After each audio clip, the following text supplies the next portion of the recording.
It's the beginning of another week. Today, the 29th of December, 2025. Just 2 days shy of the end of this year. And welcome. This is Ghana Tonight. We're live on News Up at Adesa Wakanda, also live on TV3 Ghana on Facebook and on DSTV channel 279. We're all across the world on 3news.com. I am Alfred Okansi. Tonight, Minority in Parliament calls on Gold Board and the Bank of Ghana to account for a reported $214 million loss flagged by the IMF, but the majority says the move is premature. We unpack the issues tonight, plus what the Gold Board CEO, Sami Gyamfi, has been responding to. Also, we examine the security concerns, particularly the state's response to rising gun violence, with insights from the Small Arms and Light Weapons Commission. Stay with us on Ghana Tonight. We're live in Takoradi tonight, where many passengers, and that's what's coming up next, many passengers are finding it difficult to get transport back to their destinations following the Christmas festivities. Well, there are some drivers who are charging, we understand, exorbitant fees of these passengers. We'll tell you exactly what's going on in there. What you're seeing on the screen is just an idea of the level of frustration that these passengers at a number of these lorry stations in the Takoradi metropolis are facing. But as always, you're an integral part of it. Let's hear from you. The hashtag we're using is Ghana Tonight on Facebook and on X. Let's get talking.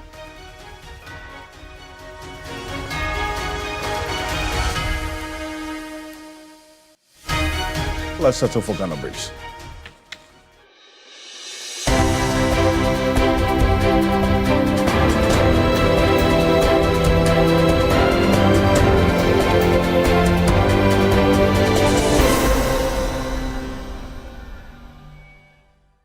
The minority in Parliament has filed a motion for the setup of a committee to investigate Bank of Ghana's gold losses of $214 million as of September, expressing fear the amount might hit $300 million at the end of 2025.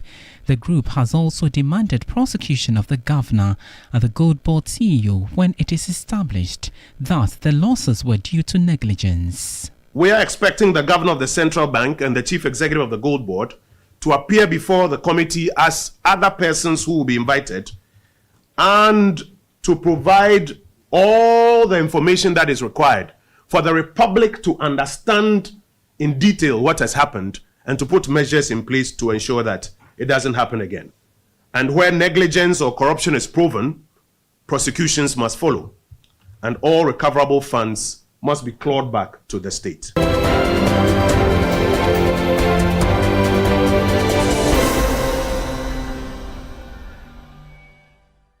The majority caucus has accused the minority of deliberately misrepresenting the financial position of Gold Board, following claims that the institution has incurred a $214 million loss.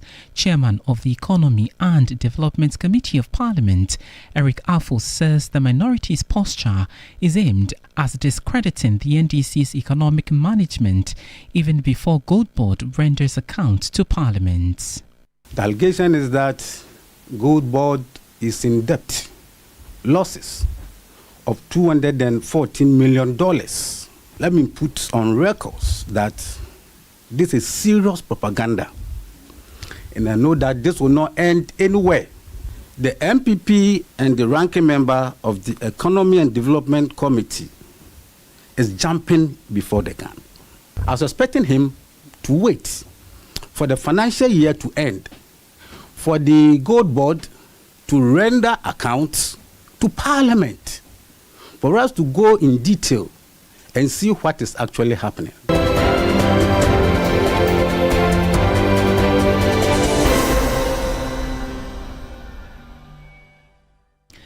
A team of the National Anti-Illegal Mining Operations Secretariat, NIMOS, has conducted a series of raids on illegal mining sites at Achim Oda in the Brim Central Municipality. The raids led to the arrest of 5 Chinese illegal miners who were actively mining and washing into the Brim River. 2 excavators found at the site were immobilized. One Toyota Hilux pickup and another Toyota Land Cruiser, also by the arrested Chinese illegal miners, were seized by the task force. Several makeshift structures erected at the site were destroyed together with some pumping machines and other mining equipment.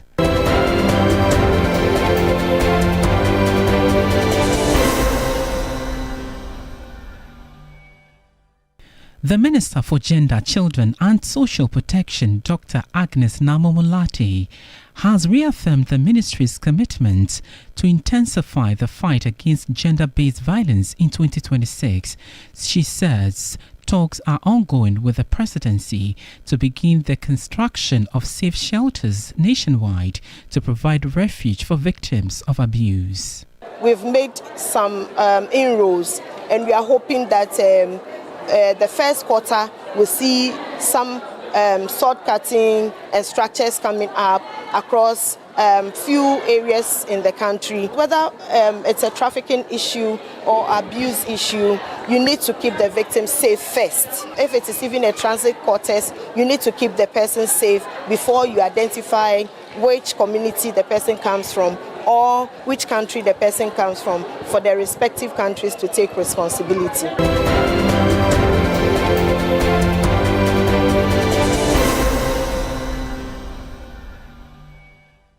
The Greater Accra Regional Fire Commander, ACFO Rashid Kwame Nisawu, has called for the decongestion of market centres to ensure easy access during fire outbreaks. Speaking to TV3 after a regional route march across the capital Accra, the regional commander said more measures have been put in place to reduce fire incidents in 2026.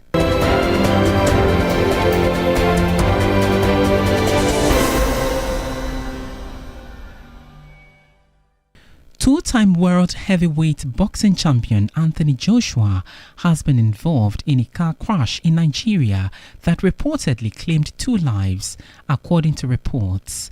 The Lexus SUV carrying Joshua collided with a stationary truck on the Lagos-Ibadan Expressway at Makun in Ogun State. The 36-year-old boxer is said to have sustained minor injuries, while 2 other occupants died at the scene. Investigations into the cause of the crash are ongoing.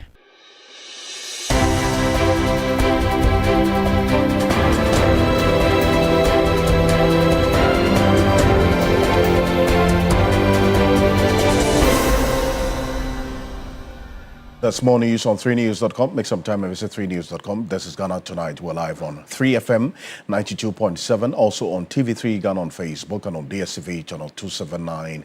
We're all across the world on 3news.com. Also on 3News on YouTube. Coming up next here on Ghana Tonight. Post-Christmas travel woes in Takoradi in the Western region as passengers struggle to secure transport back to their destinations.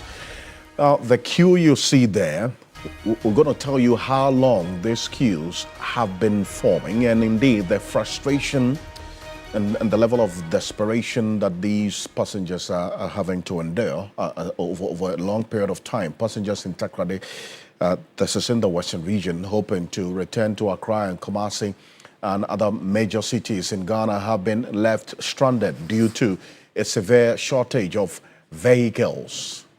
At the Kumasi and Accra lorry terminal in the central business district of Takoradi, passengers are accusing transport operators of charging exorbitant fares in response to the crisis. Now, Abraham Mensah is our man on the ground. Now, what we're showing you right now, what is on the screen now, is our live videos of what is happening this evening as we speak at the lorry terminals, Accra, Kumasi. Passengers having to spend the night there in queues. It's long queues there. Abraham is connecting with us on Zoom right now from this location, this lorry station right now. Abraham, thank you so much for connecting with us here on Ghana Tonight. I see the long queues behind you. Just paint to us exactly what's happening where you are. So I'm currently at the Takoradi Accra Kumasi station, and I've been here for the past 40 to 50 minutes. The queue hasn't changed that much. Occasionally, some vehicles will drive through, already loaded with some passengers before the ticketing managers would, order the queue for them to board these vehicles. From what I've gathered, there are no cars coming in from Accra, and most of the buses, particularly the Yutong buses, the bigger buses, have already been rented out, and this is causing a congestion here at the lorry terminal.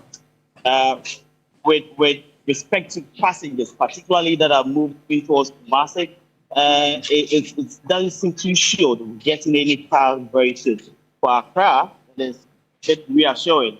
Once in a while, within an hour, 2 hours, a vehicle drives through and gets some of these passengers on board. The sad incident here is that for persons moving toward the Volta region, they might have to spend the night here at the terminal until tomorrow, where maybe if they are lucky, they get the vehicle to their destination. I see. Now, how long have these queues been forming? I mean, as far as you do know. So it started in the morning, actually, and it's been running through the afternoon. Got actually intense in the afternoon. In the afternoon, I was told most of the vehicles had arrived, but they were already tired. I mean, the drivers. And as normal wear and tear, they would expect to have the vehicles cool down before they could continue their journey.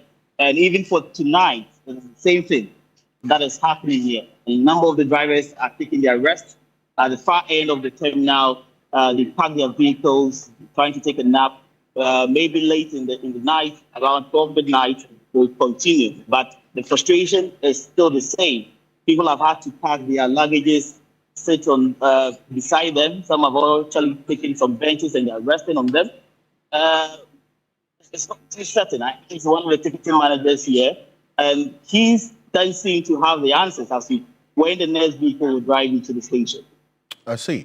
And you talk about the drivers taking a nap, but you indicated that for Accra, the passengers coming to Accra, you have one vehicle, coming in intermittently. But how about the Kumasi passengers as well? Because the Volta region, you say they may have to spend the night. But how about the Kumasi persons going to Kumasi from Takoradi?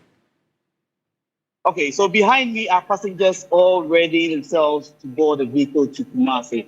There are others way behind me on the other stretch that are going to Accra. If you could check from the background, there is an old lady right behind me here who seems to be very tired. She's already sat on the floor here. And they are not betting their hopes on anything yet, but they are not giving up. Some have come far from Poho enclave, some villages here in the western region.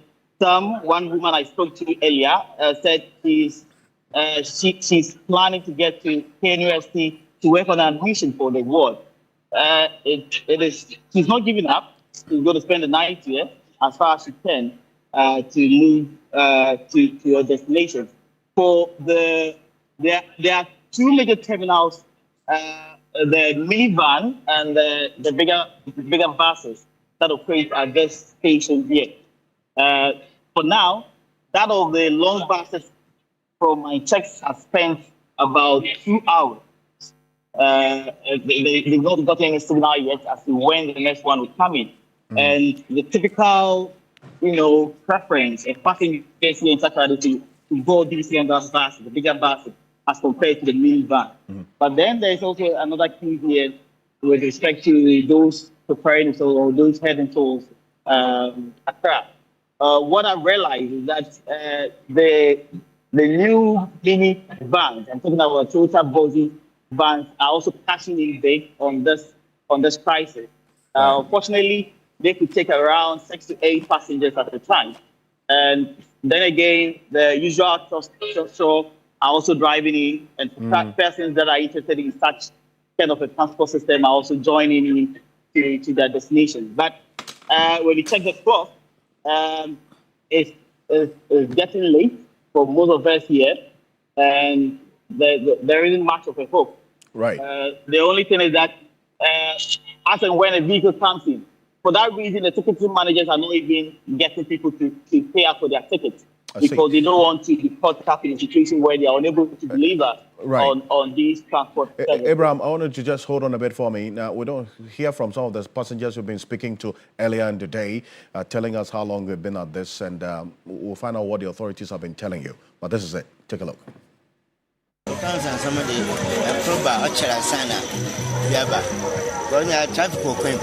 When a car moves from here, it takes some time for another to return. And this is due to the traffic on the road. People are moving from here to Accra, but the situation is not vice versa.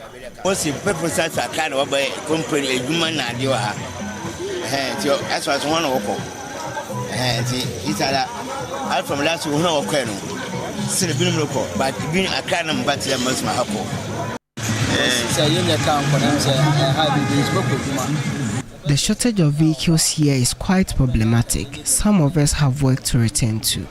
We are appealing to all owners of commercial vehicles who can help to come to our aid. 30 minutes. First one second car. I've been here for the past 30 minutes. The first car took off not long ago. We are here waiting for the second car. 1:30. Abraham, and very quickly and finally, you've been speaking to the operators of this lorry station.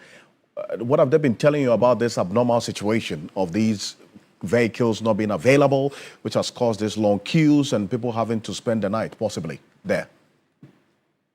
So one thing stands out. One is that they rely on the inflow, that is vehicles that are coming in from Accra, to give them an indication that whether or not they are even ready to get passengers here on board. So as much as there are no cars coming in from Accra, and from their checks, there is so much of the traffic around the within ground stretch to Winneba. And then again, there are a number of events that are being organized in neighboring cities, and particularly Accra. And for that matter, a number of these buses have already been rented out. The third factor here is that some of these vehicles have developed a fault. So they've not been in that good state. They hardly could make a second trip in a day.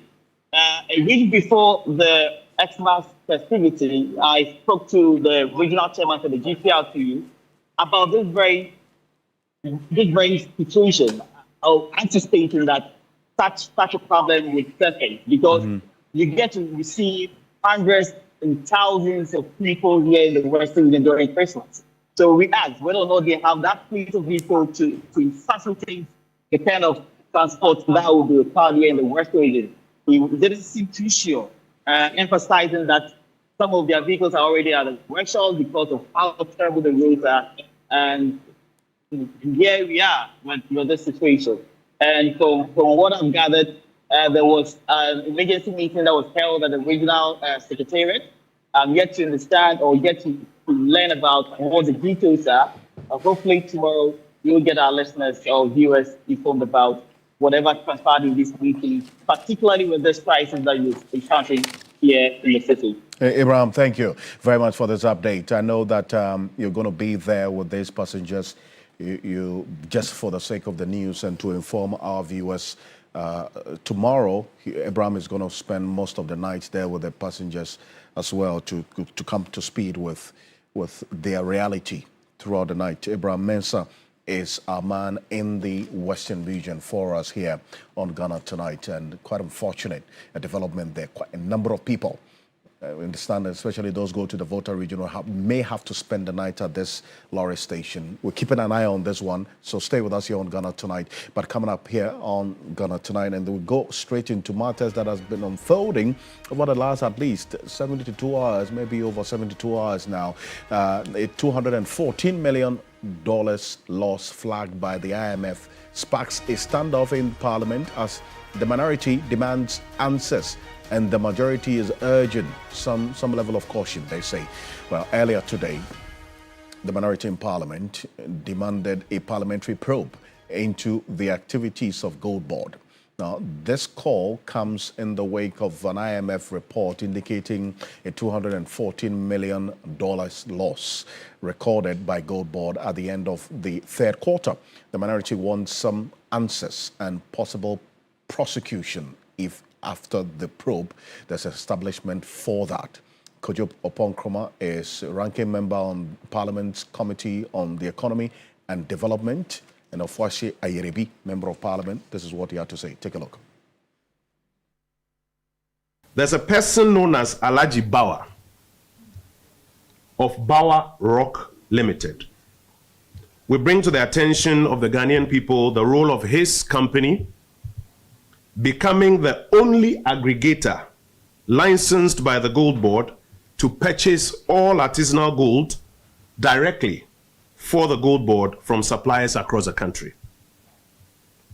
A de facto monopoly has been created in this industry where competition used to exist and used to ensure fair pricing, transparency, and the prevention of rent seeking. Now, with the creation of this monopoly, questions are coming up. Who is benefiting from the deliberate and needless monopoly? We are expecting the governor of the central bank and the chief executive of the Gold Board to appear before the committee as other persons who will be invited and to provide all the information that is required for the Republic to understand in detail what has happened and to put measures in place to ensure that it doesn't happen again. And where negligence or corruption is proven, prosecutions must follow, and all recoverable funds must be clawed back to the state. If Mr. Speaker is of the view that this is one of those major national matters that requires a recall of Parliament, we will support that. Whether he will recall Parliament to come and do it or he will wait in, the first meeting of the next session, it is an inquiry that must take place. So in terms of timelines, I will not be putting timelines. Safe to say that we are preparing those instruments. In fact, we have prepared those instruments and we are serving Mr. Speaker's office with those instruments. After that, that instrument he talks about has been made public, but the majority side of the committee, however, disagree. They say, that's the chairman of the Economy and Development Committee of Parliament, Eric Afful, is saying the call for a probe in his view is premature. Take a listen to him. The allegation is that Gold Board is in debt, losses of $214 million. Let me put on records that this is serious propaganda. And I know that this will not end anywhere. The MPP and the ranking member of the Economy and Development Committee is jumping before the gun. I was expecting him to wait for the financial year to end, for the Gold Board to render accounts to Parliament, for us to go in detail and see what is actually happening. But let me put on records that the $214 million that they are quoting is never a loss, it's a cost. You can't repair losses, but you can repair cost. The purpose of setting up the Gold Board is in progress. Look at the stability of the cedi now. Look at inflation, look at the cedi and the dollar relationship we have today. So we are achieving it. You see, MPP is intentionally making this news to render our economic gains useless. But Ghanaians know what is happening in this country. So that's Eric Afful. He heads the Committee on Economy and Development in Parliament. You hear him talk about how they want to classify that 214 million that the IMF captures in that fifth review report.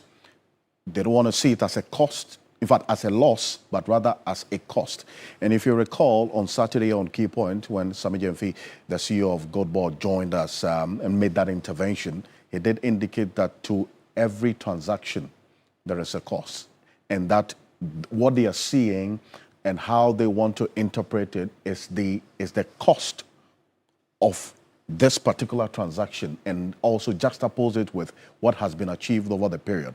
In fact, when the minority addressed the press conference earlier today, Sammy Gyamfi put out a short statement, and in concluding part of it, he says, today in 2025, The NPP is complaining about the fact that the Bank of Ghana, working in conjunction with the Gold Board, has reduced their recurring gold for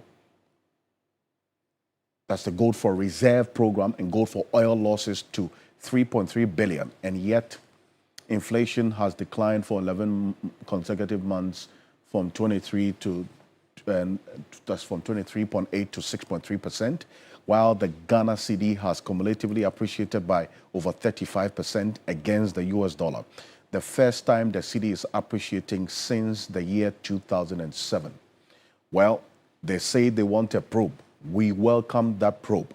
That is what Sammy Gyamfi is saying, that if the minority is asking for a probe, well, he welcomes that probe, and that's what was captured in the statement he put out there.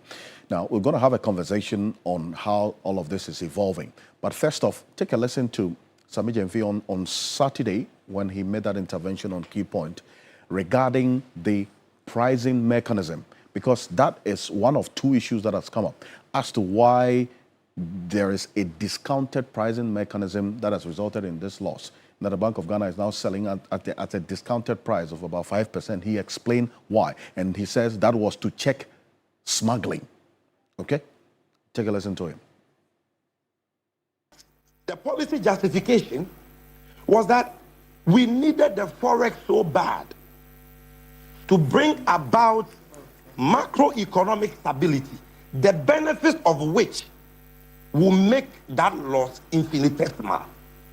That is the whole point. So it is not about somebody not having the ability to. Why did government scrap? You see, the NPP introduced a withholding tax of 3% on gold purchases in 2023. That was the year that gold output was the low to the most fundamental issue of pricing. Gold Board, and for that matter, Bank of Ghana, can be profit conscious and say we want to price to make profit. We are pricing at 5% discount. That will help us to absorb all our costs and make us break even. But we know that once we do that, we will lose all the gold and there will be no Forex to stabilize the currency. And when you lose control of your currency, you lose control of inflation, and cost of living will go up the roofs and your people will suffer. And so what do? We say, okay, what we will do is that we will change the exchange rate denominator in the price calculation from the historic retail rate, which has been used all these years, and bring it to interbank.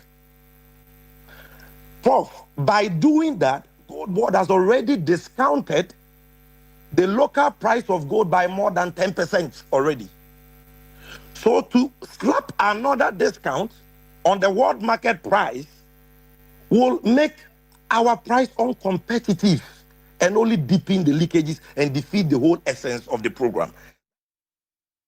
That's Sammy Gyamfi there. Let's go on to Zoom right now. Alfred Appiah is a data scientist and then also a public policy analyst. Alfred is joining us on Zoom right now. Alfred, good evening. Thank you for joining us. Good evening, Alfred. Hope you can hear me. I can hear you clearly.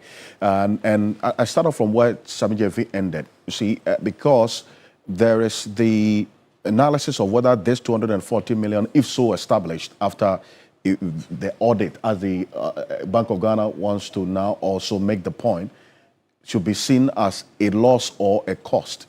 And that's what you hear Sammy Gyamfi saying, that government needed the Forex so badly that they had to employ this pricing mechanism, knowing that there was going to be a loss. But then again, the loss eventually was going to be diminished of a sense, taking into consideration the impact that the Forex that was coming in has made in shoring up the value of the cedi.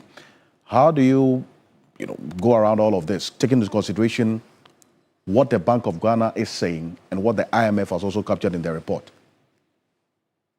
So to begin, I don't believe the issue of the losses should have dragged on for this long.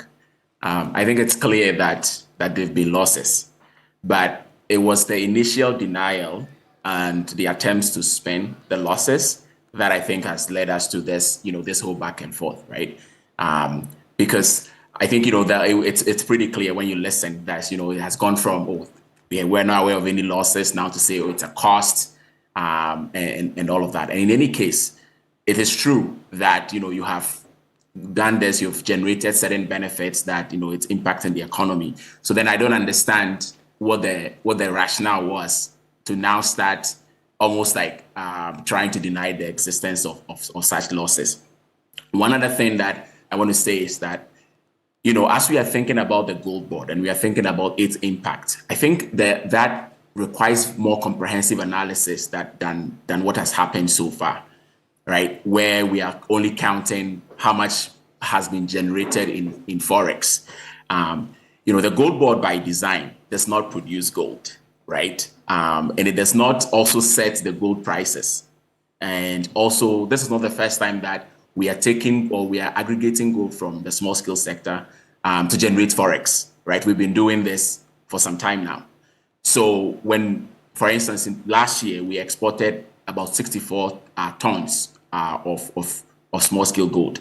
Gold prices year to date is up by about 70%. So even if we were to take that 64 tons and bring it to this year's prices, we're already generating more Forex than we did the last time. So it is important that when we do these types of analysis, trying to look at impact, in as much as we want to count the positives, we also have to look at all the other aspects to make the analysis more comprehensive. So for instance, there are costs, as we know. So there's the issue of the market cost, right? So as has been explained, we are buying the gold almost at a premium, right? And then we are selling at a discount because the gold, the raw gold, the Dodori gold, has to be refined to then get the international spot prices, right? So when we buy from and I get it, I get the idea is that we are coming into a market, even though you have a monopoly now of a small scale, you're almost trying to disrupt a market that is used to a certain way of doing business, right? So there's some risk that you are bearing, and that's fair. But it is when there are attempts to now, sort of spend those things, that's where the issues come, even to the point that the IMF is doing an intervention in Ghana, right? The program is an intervention. So the IMF would want to see Ghana as a success story, right? But when people now start questioning data that the IMF has put out, this is data that came from us, right? The data came from the Ghanaian authorities. It's a specific number, 214 million. It wasn't conjured out of thin air, right? For 214. So this is data that we give them, and they are reporting that data. So I think, in as much as you want to highlight the benefits, we also have to look at the cost and be able to have a more balanced commentary. Like there's the issue of even and the environmental cost of the increase in small scale gold that we are seeing this year, right? But even when that is brought up, people now get defensive and say, well, Galamsey didn't start with the gold board. That is true. But the practice of taking small scale gold and converting it to Forex also did not start with the gold board. So even as we are trying to claim the positives, I think it's important that we do a balanced analysis and also take into account all the downsides. And the reason the losses are important, Alfred, is because right now, when you look at the setup of the gold board, right, one of the things that was supposed to happen was the central government was supposed to give an allocation of $279 million for purchasing gold. In practice, at least this year, what happened was it ended up being the Bank of Ghana providing the financing. One of the things I've learned from the CEOs through this debate is that it is from next year that the gold board is going to fully take over the full value chain. So the reason the losses are important is the gold board is going to start with a seed capital. So imagine making these losses on that seed capital. What is going to happen is that seed capital is going to diminish, or is going to deplete quickly if we don't have proper risk mitigation strategies in place, right? And so that's why it's important that we look at this more comprehensively. And I've also heard conversations like, the gold board is not supposed to be, it's not a profit-making venture. I mean, there's a policy objective. No, that's actually what he said, that the design of gold board is not to make profit, essentially. Yes. What's the point that you want to make about that? And I challenge that a little bit, Alfred, because we know it's not profit making, sure, but we also don't want it to be a loss making entity, because the gold board doesn't have access to unlimited capital to trade, right? So if it keeps making if it keep making, even though, because otherwise we wouldn't even need to put competent people in charge of the gold board. We could put a first-year finance student and say that as long as it is bringing in forex, right? As long as we are bringing in forex, it doesn't matter the cost of that forex. And at the end of the day, that would impact your seed capital. So that's why it's important that it's not just the forex accumulation is very important, but it has to be done so to minimize the risk, which is in this case the market risk, right? The market trading risk. So we cannot just say that, oh, it's not profit making. We also don't want it to be loss making because, like I said, we don't have unlimited funding available to keep capitalizing. How about the bit that this was also to check smuggling as well? The pricing mechanism, because that was one of the other issues that came up as well. And that's key, right? And I think that's why I think earlier I made the point that I understand that you are coming into a market and you're trying to disrupt things, right? You're trying to take over the market. You've created a monopoly, right? Because by law, we've made laws that nobody else can buy gold, the small scale gold, right? Nobody else can buy it. It's only the gold board that can buy the small scale, or people that are licensed by the gold board that can buy the small scale gold, right? So on that front, I can concede that this year is almost like a transition year for the gold board, right? To say that, okay, we still want to build trust with the market. We still want to build trust with the suppliers or the miners. So we take a hit here. We make a business decision to take a hit here. But that is why I'm saying that if you've made that decision, then you don't have to run away from it, right? And start with those initial denials of that the losses have occurred. Because it's a business practice of we are buying at a premium, but we are going to sell at a discount. That is what has led to these losses. And the reason also is that the trade is happening very quickly, right? It's a weekly turnover. It's very, very quick. So it's not like we're even buying the gold, hold it for some time, and then maybe wait for better pricing conditions. And the reason, Alfred, the other part is that why this is also important is that right now we are in sort of like in a market where the gold prices keep increasing. So imagine if we get to a point that gold price starts reverting to, say, the historical averages, where gold prices start going down, then the losses are even going to be massive, right? And that's why it's important that we look at all those factors. All right. And in fact, I checked the Bloomberg terminal. They're projecting that the price of gold is going to go up by some 60%, all things being equal, correct? By next year. Alfred. Yeah, so right now the projections, all the analysts are saying that the gold price is going to increase, right? But we also know that gold prices are driven by geopolitical situations. There are so many things that drive it. The U.S. Treasury. There's so many factors that drive gold prices, right? So all those, the projections can be there, but a little thing can happen and then the price can collapse, right? So that's why we all have to be careful. Right. Alfred, appreciate you. Thank you for joining us. Alfred appears a data scientist and also a policy analyst joining us here on Ghana Tonight. We're back shortly after this quick break. There's another issue that's of critical importance, and that's gun violence. We've seen it in some cases we have even reported on Ghana Tonight over the period. Questions mount over the state's response to this gun violence. We'll speak to the Director General of the Small Arms and Light Weapons Commission. In fact, there is a development regarding the gun amnesty, which you would want to stay with us because it's critical. Stay with us. We'll be back shortly.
region. The suspects, identified as Seidu Isa, Musa Yakubu, and Yahya Munkaila, also known as Tijani, were gunned down on the 24th of December when they converged in a bush between Amiankwanta and the Jakobu Junction to carry out a planned operation. Now, what you're seeing on the screen are weapons that were retrieved from these armed robbers. Machetes, you see, different types of ammunition. And this is just the basis for this all-important conversation we'll be having, because we've seen quite a number of these, at least for the most part of 2025, and then also not too long ago, a case of a military officer and this bit about selling some weapons and so on. You remember we had a conversation on this.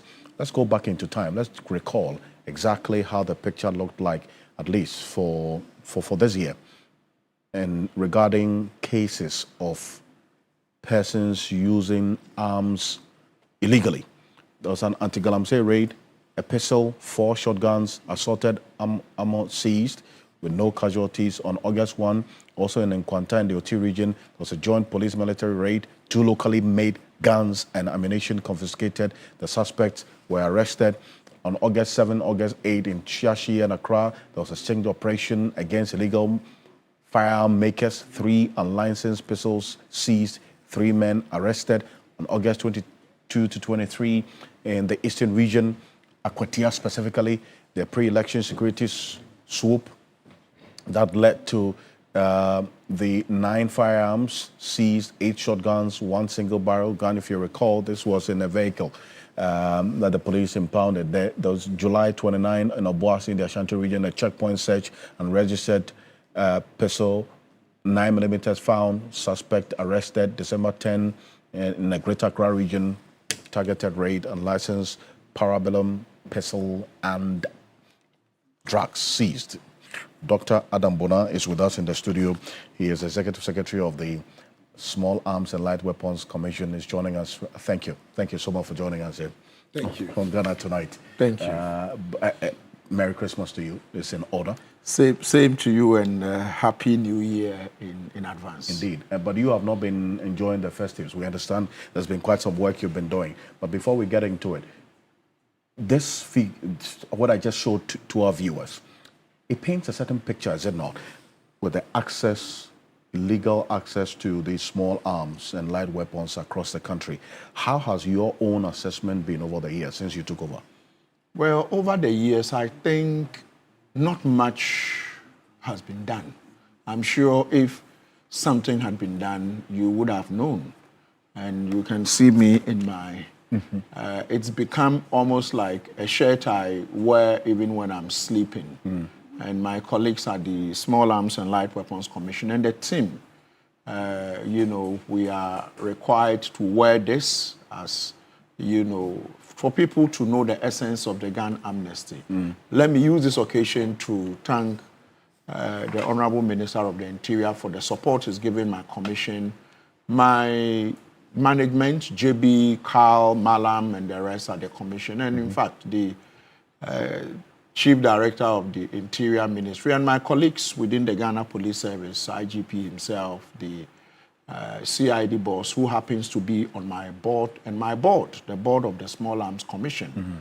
It is due to the challenges you have just expressed, through images, and you can see how am I going to sleep when you have, as at today, when people are supposed to be celebrating the Christmas and hoping to have a good New Year, you have all these different types of deadly weapons in the hands of hoodlums and people who are out there to target people who are going out to have celebrations. And so I would say not much had been done. And if something had been done before, probably some of us got there, we would have had these discussions. And to a point, I'm sure you heard me repeatedly saying that 9 out of 10 violent crimes committed in Ghana were by the use of illicit firearms. 9 out of 10? 9 out of 10. And for some reasons, some didn't even know they needed to register their firearms. Some didn't even know. How is that? I mean, you're using a firearm. Why don't you know you have to register? Well, the truth is that probably not much education had gone down with regards to who, even the processes. And not, like I said, not much had been done. But you can see that a lot is gone into sensitizing the public to let the public know the essence of gun ownership and the essence of not using firearms when you are not expected to use a firearm, when you are not expected to own one. And so is the reason behind the amnesty. I am one of the advocates for non-custodial sentence, because then sometimes, like I said, it's not people own these firearms because it's being bequeathed to them by maybe parents, some father, mother, somebody who died, puts it in a will and it is handed over to them. There's a way of transfer, and most people don't know. And sometimes these weapons are tagged in various, they are under some beds. And now, since the amnesty was declared, we have had people call us to say, this weapon was bequeathed to me either by my husband or my father or a relative. I don't need it. And I didn't know what to do, with it. So when was this amnesty declared? It was declared on the 1st of December, and it's ending on the 15th of January. And what does this amnesty entail? What does it mean? If you have a weapon, surrender the weapon. If you have a weapon that has not been registered technically by the 1st of by the 31st of this month, which is just 2 days away. 2 days away. Everyone who has a weapon in Ghana, the license is expired. Even if you register the weapon today. I mean, and since the declaration was made by the Honorable Interior Minister, no registration had taken place and no imports of firearms and ammunition had been done. No, even if you brought them in and you are about clearing them and the amnesty was declared, you are not allowed to bring them. And so you are supposed to go to the nearest police station to attempt to regularize. If you have a license already, by the 1st of January, you go to the nearest police station with your firearm with the old license that has expired, and then and ask to renew it. They will take you through the process. And for those who have firearms that have not been registered, go to the nearest police station. And the essence, the amnesty is a legal instrument. It's an executive legal instrument that allows you are immune from prosecution. The caveat here is that there is no arrest, there is no prosecution, no interrogation. But then again, you surrender the ownership of the gun. It's a privilege to own firearms in Ghana. It's not a right, it's a privilege. I see. But you talked about all you said is the formal process, as in, well, if you have it, register it, and then there hasn't been any importation of fire. Yes, since the first. The Interior Minister, he is clothed with the authority to issue permits for importation of weapons and all manner of weapons. But then we are seeing that's the formal process. Yes. The informal process where people smuggle weapons into the country. Yeah. That's another challenge. Yes. We have reported cases of these cargo vehicles carrying goods. You find weapons, ammunitions in there. Yeah. And some of them are impounded. There was a case around Achimota here, and then in Kumasi as well, I recall, in the years past. So what is being done to tackle the informal or illegal importation of weapons into the country through the ports? A lot of measures are being put in place. Scanners for detecting weapons. We have one or two in the country. Some are being brought in to help after the amnesty to ensure that there is going to be all-out searches. And between the police, the customs, the preventive, the preventive section of customs, and the police, they have the K9 unit that also sniffs, that are able to detect weapons. And so all these mechanisms are going to be discharged. And the idea of the amnesty, we don't want a situation where people are arrested en masse. en bloc. You go to a community. So, for instance, let's use the example of Wa. We were in Wa just this month, somewhere last week or so. And as at the time we were about leaving, more than 100 weapons have been surrounded. This voluntarily, they called voluntarily. They went in and gave the weapons. So this is technically probably 100 people that would have been rounded up and locked up at the Wa Central Prisons. For owning a weapon that is not licensed. Okay. It's not even using that unlicensed weapon to commit a crime. The Just fact that owning it. owning it is a crime. And so we don't want a situation where you arrest people. And so we have had thousands of, we have had all over the country. People are surrendering and, bringing their Can you put a weapons. figure to it? How many weapons have been surrendered within this amnesty because period? they are trickling in, and we will defer that to the Honorable Minister, and that's when everything is put together. This would be announced formally. I assume it would be huge, because if it's just Wa, you have 100 people. That's what I'm trying to say. That is about a week or 2 weeks ago. And as we speak, the numbers are good. And as we speak, the sensitization is ongoing. So if just Wa you have more than 100 illicit or weapons that have been taken to the police station. And these weapons, mind you, were in the hands of people. Okay. Greater Accra at the moment is leading when it comes to weapons, or not Greater Accra, I mean Accra. We have Accra region, Yes. we have Accra region, and we have Tema region. So Accra region is leading when it comes to, weapons that have been surrounded. So if you are talking about Wa, that used to be the last region, administrative region that was created. And now we have had about 6 more created. And Wa alone is doing about 100. So and Greater Accra is leading. Now, I won't give you the figure. I know it, but I won't give it to you. If Wa is about 100, I'm saying that because the regional commander mentioned it during when we got there to sensitize the public. Is the reason why I say, but we are, for now, these figures cannot be put out. I see that conflict areas as well. There are conflict entrepreneurs who were providing or are providing weapons that these locals cannot even have the money to buy. Correct. Okay. So what are you doing as well in those areas to what we are doing is, we have zoned this conflict spots and conflict areas. We've zoned the country. And so you saw what happened in the Volta region, where, the central mosques also, there was some disturbance. Some people went in there and started shooting, and about 7 people were injured. And it was the same day, last Friday, that myself and my team were with the chief imam. And let me also put out there that, fortunately, the chief imam, His Eminence Sheikh Shaributu, has accepted. So he's now an ambassador, an ambassador for the gun amnesty. We were at his residence to, have a conversation with him.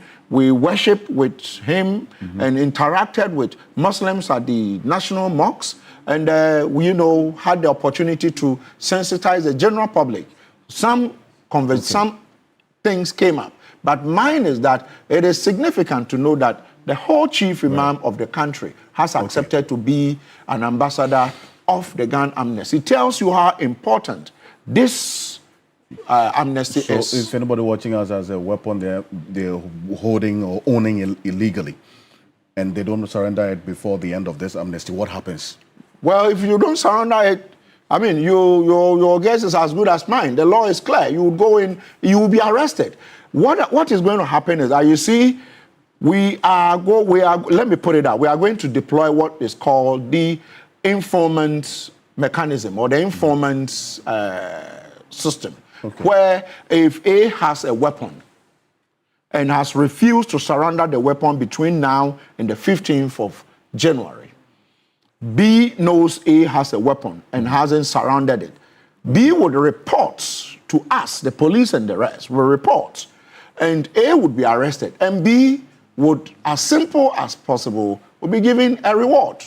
And therefore, you are going to have wives and girlfriends. You have a weapon, your girlfriend knows The moment you show some nyanga small, your girlfriend will report you. Right. Will come and get money from us and report you. We pick you up. The evidence is with you. So we prosecute you with the evidence. You go to Insaum for 15 years if you are not fortunate. And so this is what we are trying to avoid.